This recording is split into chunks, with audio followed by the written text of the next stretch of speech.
how to rebuild your practice after you've had some time out, after you've had a personal hiatus. Hi, welcome back.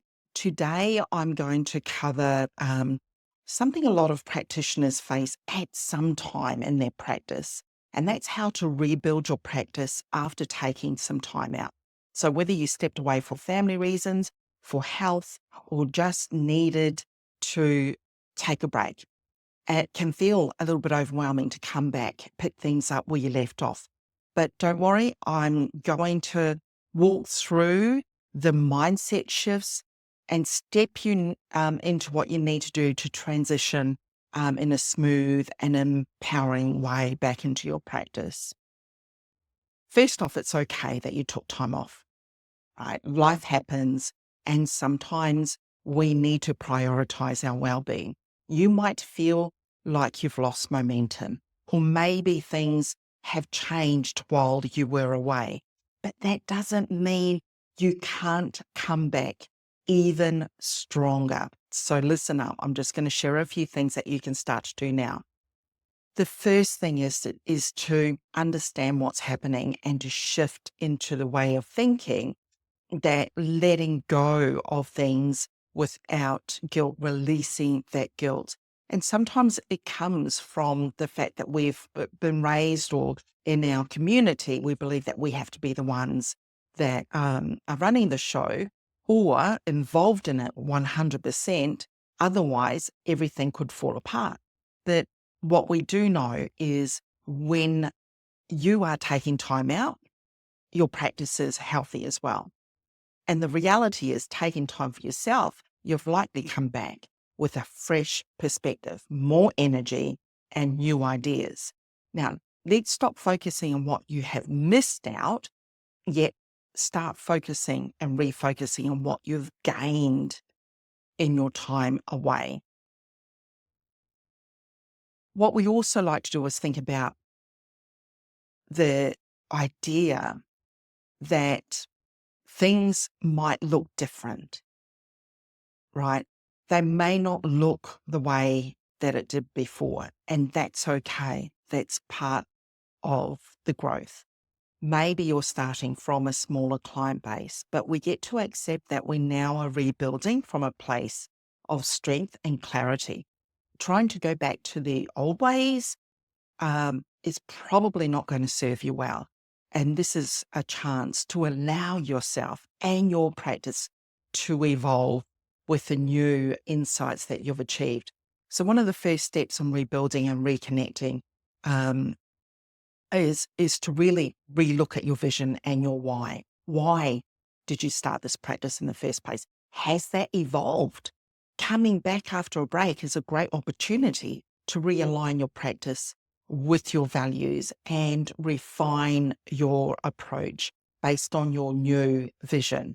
Maybe during your time off, you gained new insights into what matters most for you now, or you realized what actually wasn't working before.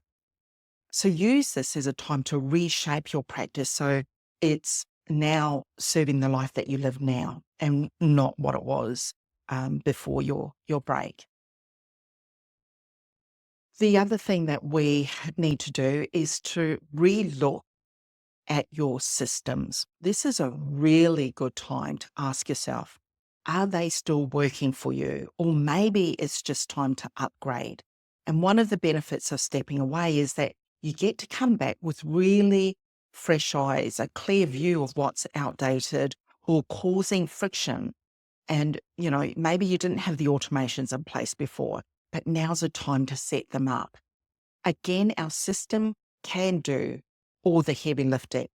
Our system has everything that's also included in the HIPAA compliance space as well. So automating things like client scheduling, emails, follow-ups, not only makes your life easier, but it also ensures that your clients are having a smooth experience, even when you're not the one that's directly hitting the buttons or tapping the keys for it all to happen. Win-win. Now, let's talk about the reconnecting phase. when you get to reconnect with your clients, do that in a really authentic way where you get to say, hey, I'm back. I had some time out. And don't be afraid to reach out and let them know that you're back. Be transparent within the boundaries of what you're comfortable with and share why you took time off. Again, caveat within the boundaries that you are comfortable sharing and that you're now back serving on a different level now. Our clients appreciate honesty and authenticity. Maybe, you want to send out a personal email or even record a quick video message to reintroduce yourself and remind them of what you bring to the table. The other thing to consider is you may need to reset some new boundaries. It's important to set these, as you don't want to fall into the trap of overworking yourself like maybe what could have happened before. So use this time as an opportunity to redefine clear boundaries for yourself and your practice, and let your clients know how much time and energy you're able to invest, and stick to those boundaries. This helps avoid burnout and creates a sustainable way to keep your practice growing. The other thing is you are an example to your clients as well. It helps them to see through your example the way that this can be done with integrity. And lastly, take your time. There's no need to rush to rebuilding everything overnight. Gradually ramp up your efforts, start with a few clients, test out new systems, and allow yourself flexibility. Rebuilding your practice is a journey, not a sprint. And you are allowing your body the wisdom to really feel into how it's all coming together. And after time, it doesn't matter if you're starting from scratch. It's really about taking what you've learned and using it to rebuild stronger and smarter. So in the next few videos, we're going to dive into how to optimize your systems and scale your practice without compromising your personal values. Be sure to subscribe, hit the bell as well, so that you can get any notifications of new training that I put up. All right, take care.